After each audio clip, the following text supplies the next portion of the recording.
When performing the dumbbell push press, you want to start with your feet just inside of your squat stance, so a little more narrow than shoulder width.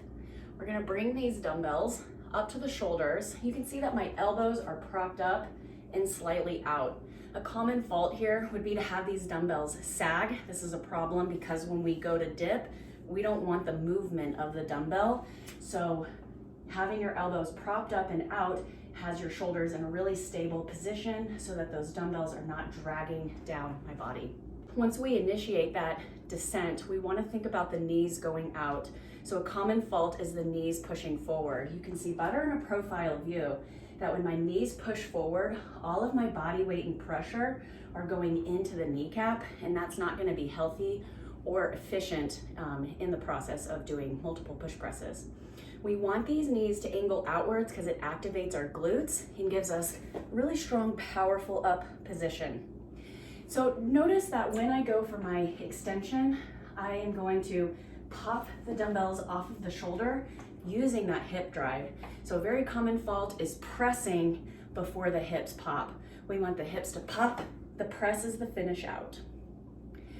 Lastly, when you finish overhead, just make sure that we have those dumbbells right over your center of balance. That's going to be your shoulder, hip, and heel.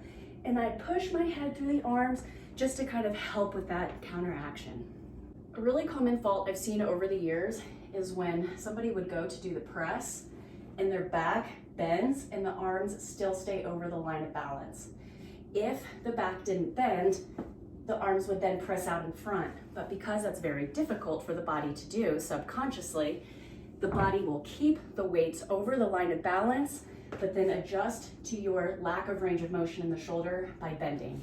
If you do push presses under fatigue with heavy weights or a lot of volume, over time, you're gonna develop low back pain because of that tightness and tension that is continuing to be pressed onto it.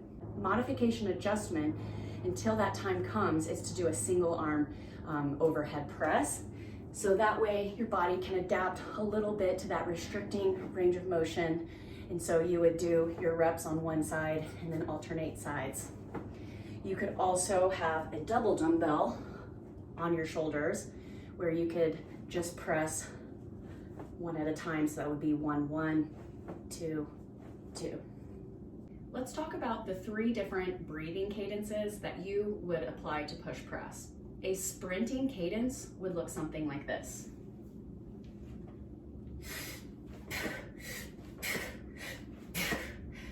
A maintenance cadence, where we want to have lesser intensity, is going to sound something like this.